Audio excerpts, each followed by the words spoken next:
Hello दोस्तों, welcome to our YouTube channel. मैं हूं इस चैनल का होस्ट और आप सभी का दोस्त, और आप देख रहे हैं हमारा अपना यूट्यूब चैनल डेटा ट्यूशन। दोस्तों, आज हम लोग क्लास 12 का सेकंड प्रोज स्ट्रॉन्ग रूट्स का डिस्कशन करने वाले हैं इस वीडियो में। दोस्तों, हम लोग चैप्टर को लाइन बाय लाइन एनालाइज करें उससे पहले हम लोग को बहुत कुछ जाननी हो गई यहाँ पे। तो दोस्तों, मैं आप सभी से रिक्वेस्ट करता हूँ, आप प्लीज़ वीडियो को स्किप मत कीजिएगा, क्योंकि ये आपका 12 का सिलेबस का एक पोर्शन है जो कि आपको अच्छी तरीक़े से कवर करना है कि एग्ज़ाम में कहीं से भी कोई भी क्वेश्चन कर दिया जाए तो आप उसे अटेम्प्ट करके आएँ, छोड़कर नहीं आए। तो दोस्तों, मेरी रिक्वेस्ट है वीडियो को लास्ट तक देखिएगा। तो दोस्तों, चलिए हम लोग वीडियो को स्टार्ट करते हैं। तो स्ट्रॉन्ग रूट्स कहाँ से आई है आपके सिलेबस में? तो ये डॉक्टर APJ अब्दुल कलाम की ऑटोबायोग्राफी विंग्स ऑफ फायर से एक्सट्रैक्ट की गई है, ली गई है। दोस्तों, APJ अब्दुल कलाम का पूरा नाम है अब्दुल पाकिर जैनुलाब्दीन अब्दुल कलाम, और इनका जन्म 15 अक्टूबर 1931 रामेश्वरम में हुआ था, जो कि तमिलनाडु में है। और ये प्रोफेशन से एक एरोस्पेस इंजीनियर थे, साइंटिस्ट थे, ऑथर थे, और इन्होंने इंडिया का प्रेसिडेंट का कार्यभार भी संभाला है 2002 से लेकर 2007 तक। इन्होंने इसरो DRDO में भी बहुत बड़ा योगदान दिया अपना, और इन्हें मिसाइल मैन के नाम से लोग जानते हैं। इनकी कुछ नोटेबल वर्क्स है India 2020, Ignited Minds, Wings of Fires. दोस्तों, इनको बहुत सारे अवार्ड से भी सम्मानित किया गया है, जैसे भारत रत्न, पद्म भूषण, पद्म विभूषण, और भी बहुत सारे ऐसे पुरस्कार है जो इन्हें मिली है। दोस्तों, इनका डेथ 27 जुलाई 2015 शिलोंग में हुआ था। दोस्तों, अब चलिए हम लोग इस चैप्टर को लाइन बाय लाइन एनालाइज करते हैं। I was born into a middle-class Tamil family in the island town of Rameshwaram in the erstwhile Madras state. दोस्तों, यहाँ पे APJ अब्दुल कलाम खुद ये चीज़ लिखे हैं, उनके ऑटोबायोग्राफी से ली गई है, इसीलिए यहाँ पे फर्स्ट पर्सन से नैरेट किया गया है आई। तो यहाँ पे APJ अब्दुल कलाम कहते हैं, मेरा जन्म रामेश्वरम शहर के एक मिडिल क्लास तमिल फैमिली में हुआ था, जो कि मद्रास स्टेट के एक आइलैंड यानी द्वीप पर स्थित था। दोस्तों, आप यहाँ पे देख रहे होंगे मद्रास स्टेट, पहले मद्रास स्टेट था बट अब तमिलनाडु स्टेट हो गया है। अब मद्रास का नाम चेंज होकर चेन्नई हो गया है, जो कि तमिलनाडु स्टेट का कैपिटल है। My father Jainulabdeen had neither much formal education nor much wealth. यहाँ पे डॉक्टर APJ अब्दुल कलाम कहते हैं, मेरे फादर जैनुलाब्दीन ना ही ज़्यादा पढ़े लिखे थे और ना ही ज़्यादा रिच थे। डिस्पाइट दिस डिसएडवांटेजेस, इन सभी चीज़ों के नहीं होने के बावजूद भी he possessed great initiate wisdom and a true generosity of spirit. और वो जन्म से ही बहुत ही ज़्यादा बुद्धिमान थे और वो बहुत ही उदार आत्मा के थे, यानी बहुत ही ज़्यादा स्वभाव से दयालु थे, और वो दूसरों की हमेशा हेल्प किया करते थे जिन्हें उनकी मदद की ज़रूरत होती थी। दोस्तों, मैंने कहा कि वो बहुत ही ज़्यादा जन्म से बुद्धिमान थे। दोस्तों, इसका कहने का ये अर्थ है, ये मतलब है कि वो बचपन से ही बहुत ही अच्छे स्वभाव के थे, मेहनती थे, और उनका विचार दूसरों को लेकर हमेशा अच्छा था, और वो अपने लाइफ को बहुत ही ज़्यादा सीरियस लिया करते थे। वो अपने लाइफ का हर मोड़ पर जो भी उन्हें नॉलेज मिलता था वो उसे गेन कर लिया करते थे। He had an ideal helpmate in my mother Ashiamma. यहाँ पे डॉक्टर अब्दुल कलाम जी कहते हैं कि मेरी मम्मी आशियामा, जिनका नाम है, वो भी बिल्कुल मेरे फादर जैनुलाब्दीन की तरह ही वाइस और जेनरस थे, यानी बुद्धिमान और बहुत ही ज़्यादा दयालु थी। I do not recall the exact number of people she fed every day, और मैं ये बिल्कुल भी बता नहीं सकता कि वो हर दिन कितने लोगों को बुलाकर हमारे घर पर खाना खिलाया करती थी। But I am quite certain that far more outsider ate with us than all the members of our own family put together. पर मुझे इतना बिल्कुल भरोसा है कि हम लोग के परिवार में जितना लोग हैं उससे अधिक लोगों को वो हर दिन खाना खिलाया करती थी। तो दोस्तों, हमने फर्स्ट पैरा कंप्लीट कर लिया। अब चलिए इसके हार्ड मीनिंग्स को देख लेते हैं।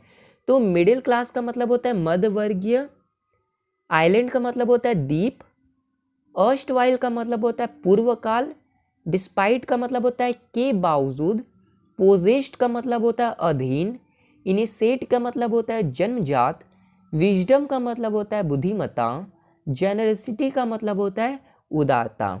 माई parents were widely regarded as an ideal couple. यहाँ पे डॉक्टर कलाम जी कहते हैं कि मेरे मदर फादर बहुत ही ज़्यादा आदर्श कपल के रूप में सभी लोगों के बीच जाने जाते थे, क्योंकि हमने आगे जैसा पढ़ा कि वो बहुत ही ज़्यादा दयालु थे और वो हमेशा दूसरों की हेल्प करने की कोशिश करते थे। जहाँ की हमने ये देखा कि उनके पापा दूसरों की हेल्प करते थे, जो उनसे हेल्प मांगता था, और उनकी मम्मी दूसरों को खाना खिलाया करती थी। My mother's lineage was more distinguished. और यहाँ पे कलाम जी कहते हैं कि मेरी मम्मी के जो पूर्वज थे वो बहुत ही ज़्यादा फेमस लोग थे, रेपुटेटेड लोग थे। One of her forebears having been bestowed the title of Bahadur by the British. और उनके एक पूर्वज को ब्रिटिश के द्वारा बहादुर की उपाधि से सम्मानित भी किया गया। तो दोस्तों चलिए हार्ड वर्ड मीनिंग्स को देख लेते हैं। तो आइडियल का मतलब होता है आदर्श, लीनेज का मतलब होता है पूर्वज, डिस्टिंग्विश्ड का मतलब होता है रेपुटेटेड, फेमस, फोरबियर्स का भी मतलब पूर्वज ही होता है, बेस्टोड का मतलब होता है प्रोवाइड करना, प्रदान करना। तो चलिए अब नेक्स्ट पैराग्राफ की ओर आगे बढ़ते हैं। I was one of many children, a short boy with rather undistinguished look. यहाँ पे डॉक्टर अब्दुल कलाम जी अपने बारे में कहते हैं कि मैं बहुत से बच्चों में एक था जिसका हाइट बिल्कुल भी लंबा नहीं था, वो कम हाइट का था और उसका चेहरा बिल्कुल भी आकर्षक नहीं था। Born to tall and handsome parents, जबकि माता पिता लंबे और खूबसूरत थे। We lived in our ancestral house, और हम सभी अपने पूर्वज के घर में रहा करते थे। Which was built in the middle of 19th century, जो कि 19th सेंचुरी के मिडिल में बना था, यानी कि 1850-60 ईस्वी के आसपास। It was a fairly large pucca house, और ये काफ़ी बड़ा पक्का हाउस था।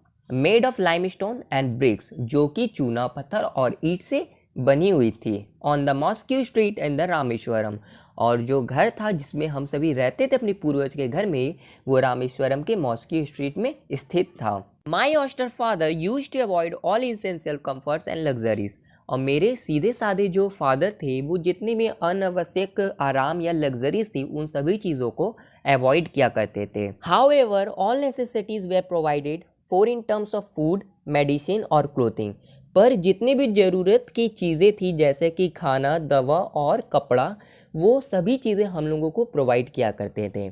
In fact I would say mine was a very secure childhood, और मैं ये कह सकता हूँ कि मेरा जो चाइल्डहुड था यानी मेरा जो बचपन था वो बहुत ही ज़्यादा सिक्योर था, मटेरियली और emotionally.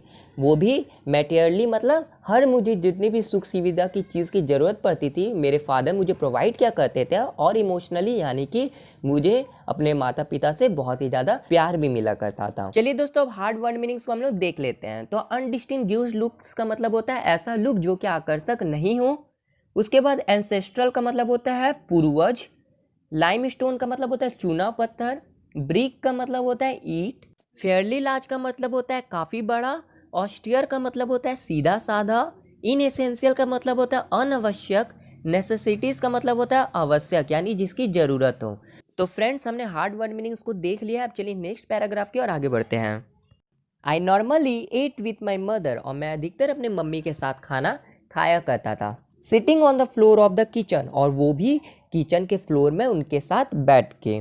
She would place a banana leaf before me, और वो मेरे सामने बनाना लीफ रख दिया करती थी। On which she then ladled rice and aromatic sambar, और जिस बनाना लीफ में वो राइस और मुझे सुगंधित सांभर परोसा करती थी। दोस्तों लेडल एक यूटेंसिल है जिससे चावल परोसा जाता है। तो यहाँ पे उस लेडल को क्या किया गया, लेडल कर दिया गया, वर्ब की तरह इस्तेमाल किया गया, यानी जिसका मतलब हो जाता है परोसना। तो चलिए अब आगे देखते हैं। A variety of sharp home made pickle, और फिर वो मुझे घर का बना हुआ बहुत ही चटपटा और मसालेदार अचार परोसा करती थी। एंड डलॉप ऑफ फ्रेश कोकोनट चटनी, और उसके बाद मुझे वो कोकोनट चटनी परोसा करती थी। दोस्तों डलॉप का मतलब क्या होता है, मान लीजिए कोई भी बर्तन से जब हम लोग कोई भी चटनी को किसी को अगर परोसते हैं, सर्व करते हैं, तो क्या होता है वो एक अलग ही शेप ले लेता है, क्योंकि वो लिक्विड फॉर्म में रहता है, थोड़ा सा डेंस जो रहता है, उसका खुद का कोई शेप नहीं है। तो जब उसे सर्व किया जाता है तो वो उस प्लेट में पसर जाता है और खुद का एक शेप बना लेता है। तो उस शेप को क्या बोलते हैं, डोलोप। ठीक है। एरोमेटिक का मतलब होता है दोस्तों सुगंधित। तो हमने चलिए वर्ड मीनिंग्स भी देख लिया। अब चलिए नेक्स्ट पैराग्राफ की ओर आगे बढ़ते हैं। The Shiva temple which made Rameswaram so famous to pilgrims वह सेम मंदिर जो कि रामेश्वरम को बहुत ही ज़्यादा फेमस कर दिया था अपने तीर्थ स्थल के कारण, जहाँ पे तीर्थयात्री आया करते थे, जिससे रामेश्वरम बहुत ही ज़्यादा फेमस हो गया था, was about a 10 minute walk from our house, जो कि मेरे घर से 10 मिनट के वॉकिंग डिस्टेंस पर था। आवर लोकेलिटी वॉज प्रीडोमिनेंटली मुस्लिम, पर मैं जहाँ रहा करता था वो पूरा मुस्लिम एरिया था, वहाँ पे ज़्यादातर मुस्लिम रहा करते थे। But there were quite a lot of Hindu families too, पर वहाँ पे हमारे साथ हिंदू फैमिली भी बहुत से रहा करते थे। Living amicably with their Muslim neighbour, जो कि अपने मुस्लिम नेबर के साथ बहुत ही अच्छे स्वभाव के साथ और फ्रेंडली मैनर के साथ रहा करते थे। There was a very old mosque in our locality where my father would take me for evening prayer, और हमारे उस लोकेलिटी में एक बहुत ही पुराना मस्जिद था जहाँ पे मेरे फादर मुझे हर शाम को ले जाया करते थे दुआ के लिए। मुस्लिम्स में प्रेयर को दुआ कहा जाता है, जबकि हिंदू में उसे प्रार्थना कहा जाता है। तो APJ अब्दुल कलाम के फादर उन्हें हर इवनिंग दुआ के लिए उस पुराने मस्जिद में ले जाया करते थे। I had not the faintest idea of the meaning of the Arabic prayer chanted, और मुझे वहाँ पे जो अरेबिक प्रेयर्स बोले जाते थे उसका सही से मतलब नहीं पता था। But I was totally convinced that they reach God, पर मुझे इतना बिल्कुल यकीन था कि वहाँ जो भी अरेबिक प्रेयर्स पढ़ा जा रहा है, बोला जा रहा है, वो गॉड तक पहुँच रहा है। चलिए दोस्तों, अब हार्ड वर्ड मीनिंग्स को देख लेते हैं। तो पिलग्रिम्स का मतलब होता है तीर्थयात्री, प्रीडोमिनेंटली का मतलब होता है ज़्यादातर, मोस्टली, एमिकेबली का मतलब होता है फ्रेंडली मैनर, नेबर्स का मतलब होता है पड़ोसी, मॉस्क्यू का मतलब होता है मस्जिद, चैंटेड का मतलब होता है बोलना, और कन्विंस्ड का मतलब होता है यकीन करना। तो हमने हार्ड मीनिंग्स को देख लिया, अब चलिए आगे बढ़ते हैं। When my father came out of the mosque after the prayers, people of different religion would be sitting outside waiting for him. और जब मेरे फादर मॉस्क्यू से दुआ करके बाहर निकलते थे तो बहुत सारे अलग अलग धर्म के लोग उनके इंतज़ार में बाहर बैठा करते थे। Many of them offered bowls of water to my father, who would dip his fingertip in them and से अ प्रेयर, जो कि मेरे पापा को एक पानी से भरा बॉल भी ऑफ़र किया करते थे, जिसमें मेरे फादर अपने फिंगर टिप्स को डुबा कर उसमें प्रार्थना पढ़ा करते थे। This water was then carried home for invalids, और वे सभी उस वाटर को अपने घर ले जाया करते थे। I also remember people visiting our home to offer thanks after being cured, और मुझे ये भी याद है कि जब वे लोग ठीक हो जाया करते थे तो वे हमारे घर आया करते थे मेरे फादर को थैंक्स कहने के लिए। Father always smiled and asked them to thank Allah, और फादर हमेशा जब वे थैंक्स करते थे तो मुस्कुरा देते थे और उन्हें कहते थे कि आप अल्लाह को धन्यवाद करें, द मर्सीफुल, जो कि बहुत ही ज़्यादा दयालु है। और दोस्तों, हमने ये पैराग्राफ कंप्लीट कर लिया। हम आगे बढ़े उससे पहले मेरी आप सभी से रिक्वेस्ट है दोस्तों, हमने फेसबुक पेज का लिंक नीचे डिस्क्रिप्शन बॉक्स में दिया हुआ है, आप जाएं उस फेसबुक पेज को लाइक करें, क्योंकि जितने भी वीडियो से रिलेटेड इन्फॉर्मेशन है हम उस फेसबुक पेज पे अपडेट करते रहते हैं। तो चलिए दोस्तों, अब नेक्स्ट पैराग्राफ की ओर आगे बढ़ते हैं। The high priest of Rameswaram temple, Pakshi Lakshmana Shastri, was a very close friend of my father's. यहाँ पे डॉक्टर कलाम जी कहते हैं कि रामेश्वरम मंदिर के जो सबसे बड़े पुजारी थे, जिनका नाम पक्षी लक्ष्मणा शास्त्री था, वो मेरे फादर के बहुत ही अच्छे क्लोज फ्रेंड थे। One of the most vivid memories of my early childhood is of the two man each in traditional attire discussing spiritual matters. और मेरे बचपन की जो सबसे मुझे ख़ास मेमोरीज़ याद है वो है कि दो व्यक्ति जो कि दोनों अलग अलग रिलीजन से बिलोंग करते हैं और अपने अपने रिलीजन का ड्रेस पहन के एक साथ दोनों अपने अपने होली बुक्स का स्पिरिचुअलिटी को डिस्कस करते हैं एक दूसरे के साथ और एक दूसरे को बताते हैं। When I was old enough to ask question, जब मैं इतना बड़ा हो गया था कि मैं किसी से सवाल कर सकता था, मैं जानता था कि मुझे क्या सवाल करना है। I asked my father about the relevance of prayer, और मैंने अपने फादर से पूछा कि प्रेयर करने से क्या होता है, उसके क्या फ़ायदे हैं, उसका कारण क्या है। ट्रेडिशनल अटायर का मतलब होता है रिलीजियन ड्रेस, स्पिरिचुअल का मतलब होता है आध्यात्मिक। तो दोस्तों, हमने हार्ड वर्ड मीनिंग्स देख लिया, अब चलिए इसी पैराग्राफ को कंप्लीट करते हैं और आगे बढ़ते हैं। My father told me there was nothing mysterious about prayer.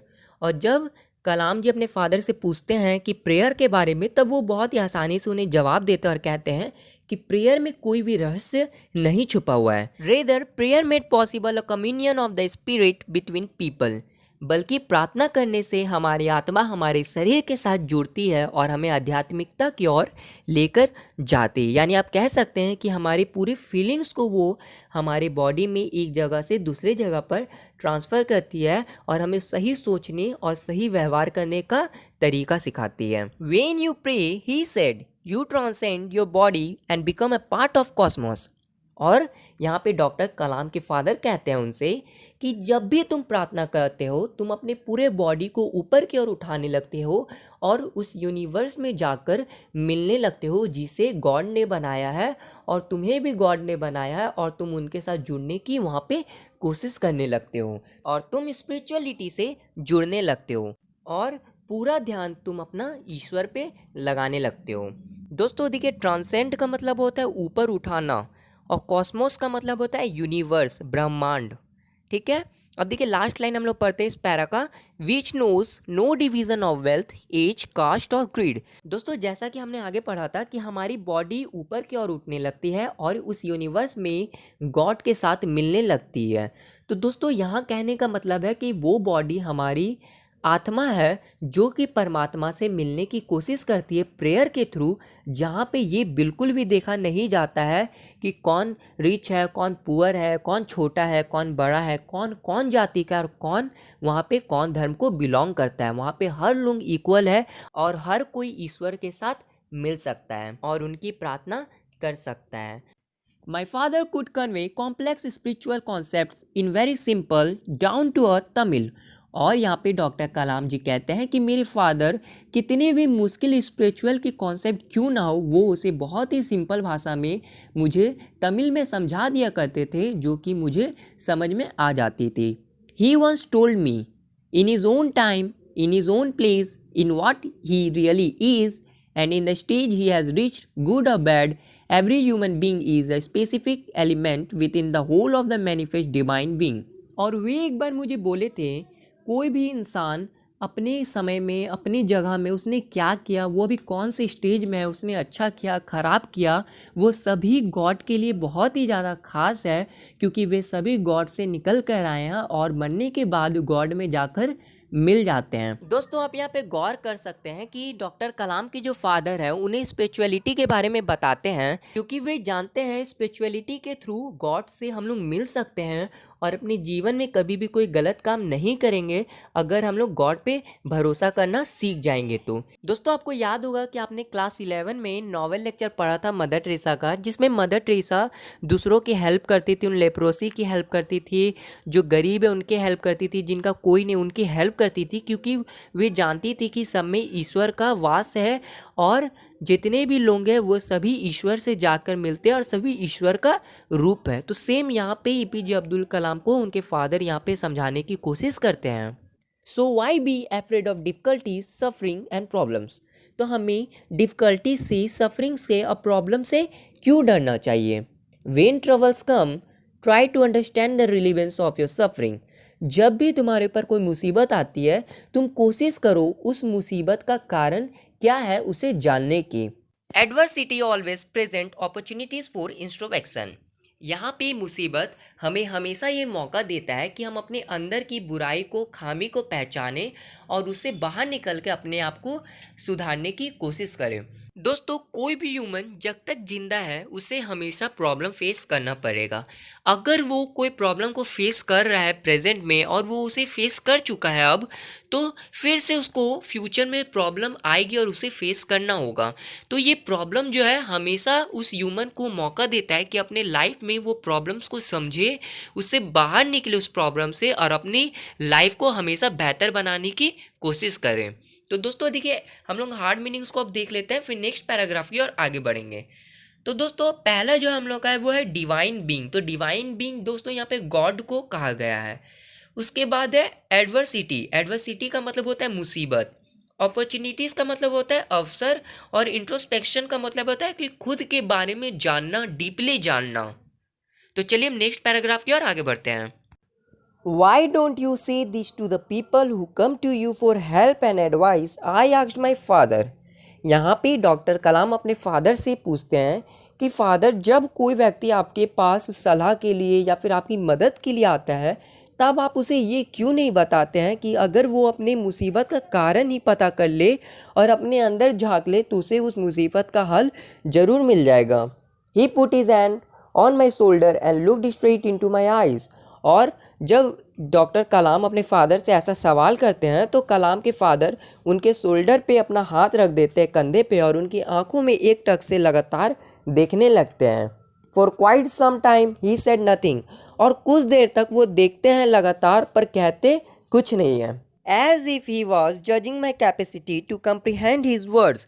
अब मानो वो मेरी तरफ ऐसे घूर के इसलिए देख रहे हो क्योंकि वो मेरी कैपेसिटी को जज करने की कोशिश कर रहे हो कि मैं उनकी बातों को कितनी अच्छी तरीक़ा से समझा हूँ। Then he answered in low deep voice. तब वो मुझे जवाब देते हैं बहुत ही धीमे और गहरे स्वर में। His answer filled me with a strange energy and enthusiasm. और उनकी जो आंसर रहती है वो मुझे बहुत ही ज़्यादा एक अनोखी ताकत और जोश से भर देती है। Whenever human beings find themselves alone, as a natural reaction, they start looking for company. जब भी कोई ह्यूमन बींग अपने आप को अकेला पाता है तो ये प्रकृति का नियम है या कह सकते हैं स्वभाव है कि आप देख सकते हैं कोई भी ह्यूमन अगर अकेला है तो उसे किसी की मदद की ज़रूरत पड़ती है ताकि वो अपने अकेलेपन को दूर कर सके। Whenever they are in trouble, they look for someone to help them.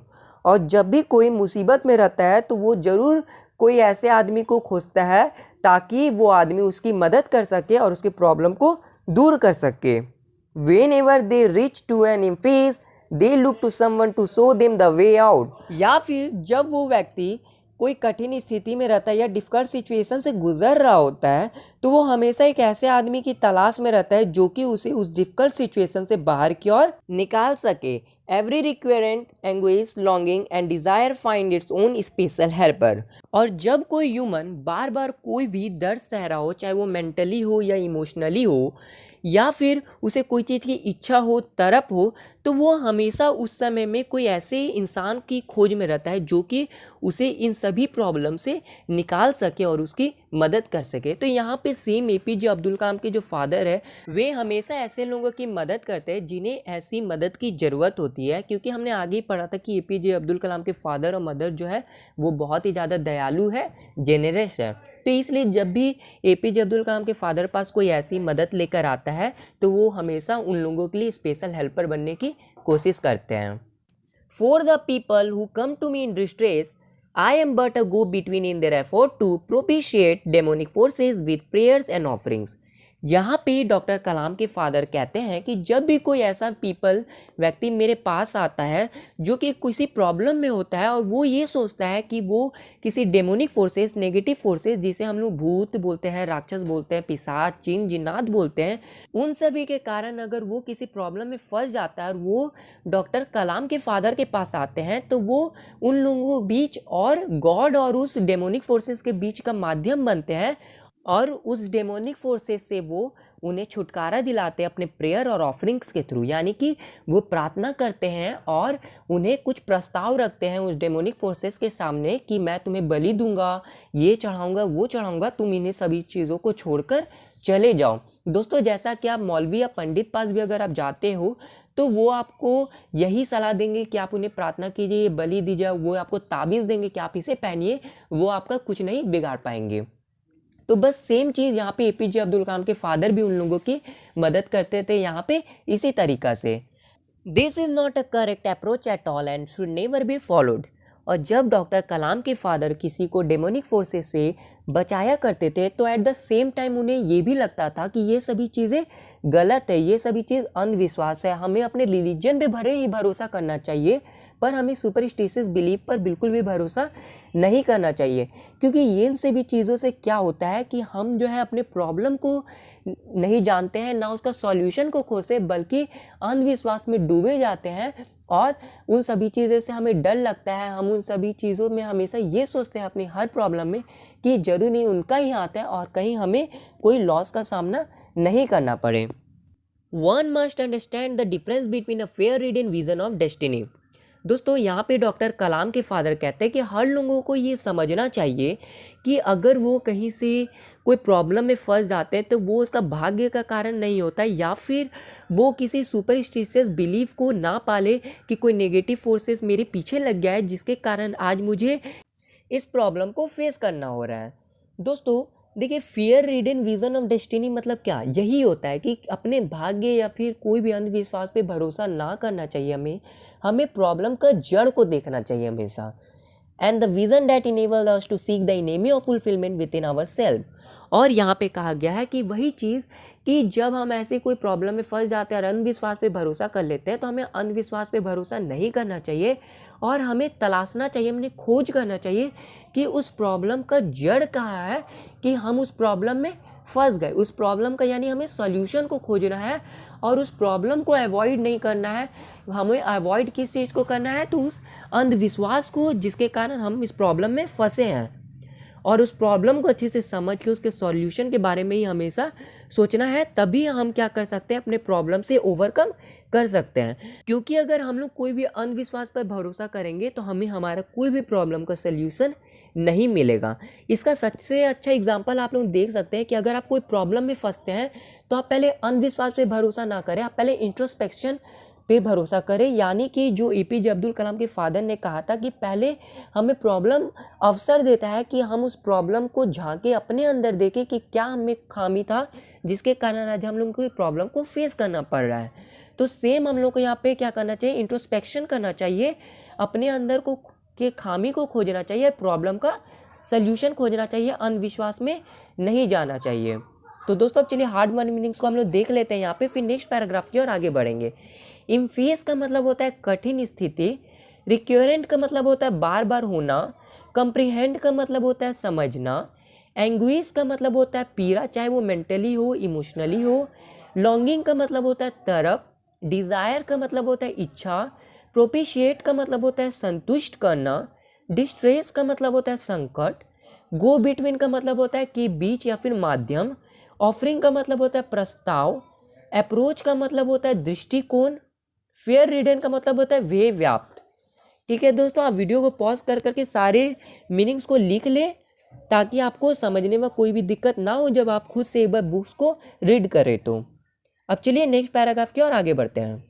I remember my father starting his day at 4 AM by reading the Nawaz before don. और मुझे अच्छी तरीक़ा से याद है कि मेरे फादर का दिन का शुरुआत सुबह 4 बजे से होता था, जिसमें वो सबसे पहले नमाज पढ़ते थे, वो भी सुबह होने से पहले। आफ्टर द नमाज पढ़ लेने के बाद he use to walk down to a small coconut grove we own.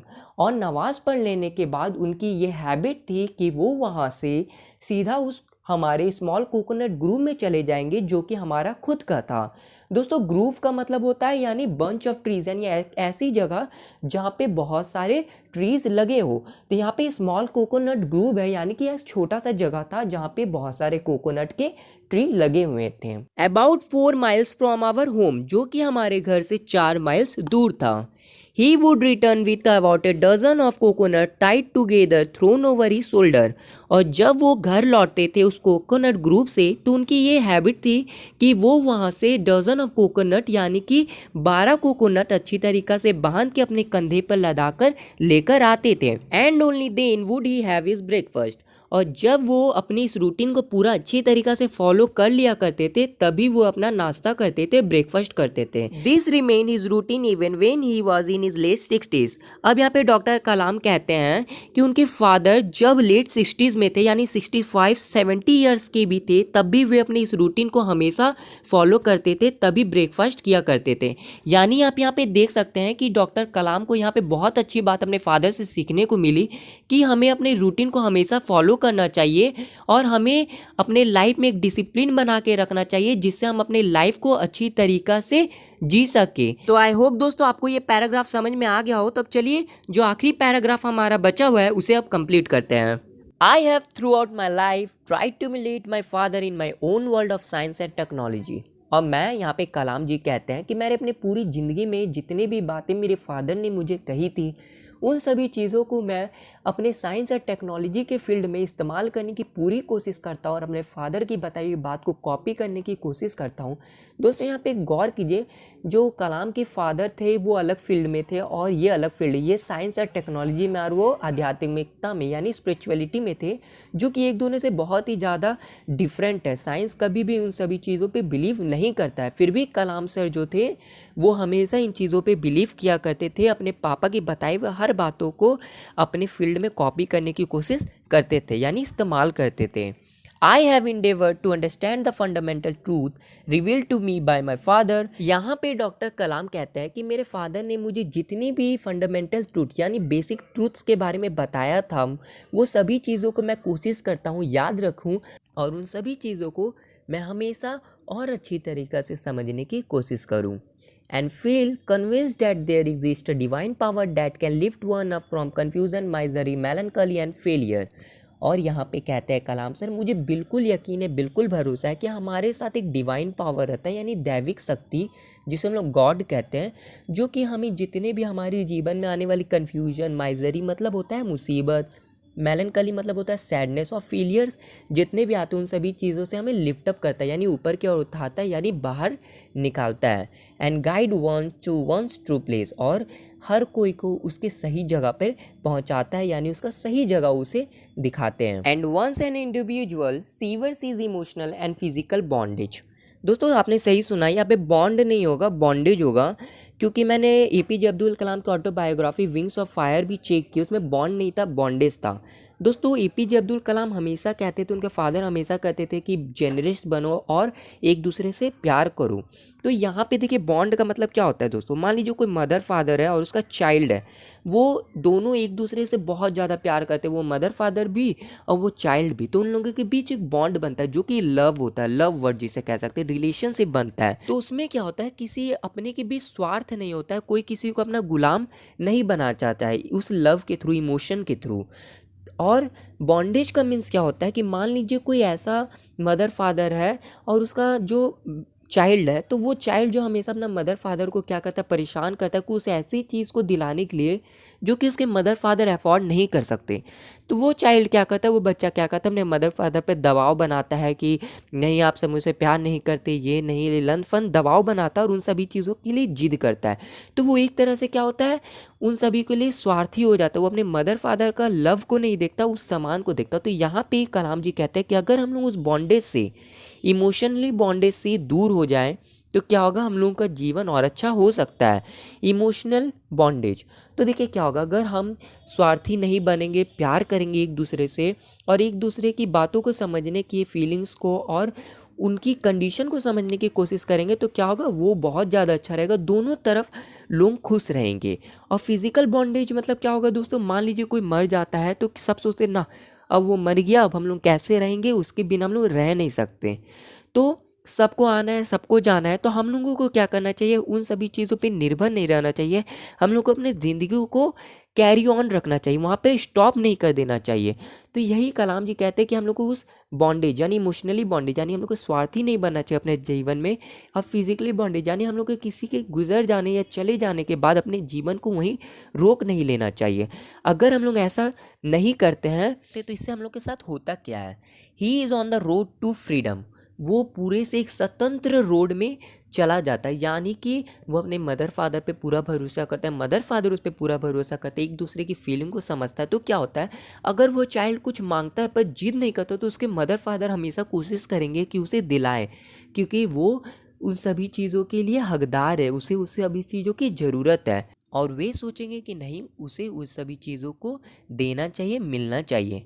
Happiness of peace of mind, अगर ऐसा होता है तो क्या होता है, हमारे मन भी हमारा खुश रहेगा और हमारा मन भी शांत रहेगा, हम हमेशा सही सोचेंगे और कभी भी गलत राह पे नहीं जाएंगे। तो दोस्तों इसी के साथ हमने ये पूरा स्ट्रॉन्ग रूट को कंप्लीट कर लिया है। तो दोस्तों अगर आपको समझाने का तरीका हमारा अच्छा लगा हो तो प्लीज़ वीडियो को लाइक कीजिएगा, अगर चैनल पे नए आए तो प्लीज़ चैनल को सब्सक्राइब कीजिएगा, और सब्सक्राइब करने के बाद बेल आइकन को प्रेस करके उसको ऑल बटन में जरूर सेव कीजिएगा, उससे हमारी जितनी भी अपकमिंग वीडियोज़ की नोटिफिकेशन है वो आप तक सबसे पहले आती रहेगी। तो दोस्तों अगर आपको इस वीडियो से रिलेटेड कोई भी डाउट है, क्वेरी या हमारी पास्ट की वीडियो से, तो आप नीचे कमेंट बॉक्स में हमें जरूर कमेंट कीजिएगा, और आपको वीडियो कैसा लगा वो भी में ज़रूर बताइएगा। और हाँ दोस्तों, इस वीडियो को ज़्यादा से ज़्यादा अपने दोस्तों के साथ शेयर कीजिए। तो आज के लिए इतना ही, फिर मिलते हैं आपसे अगले नेक्स्ट वीडियो में। Stay tune, study hard. जय हिंद, वंदे मातरम।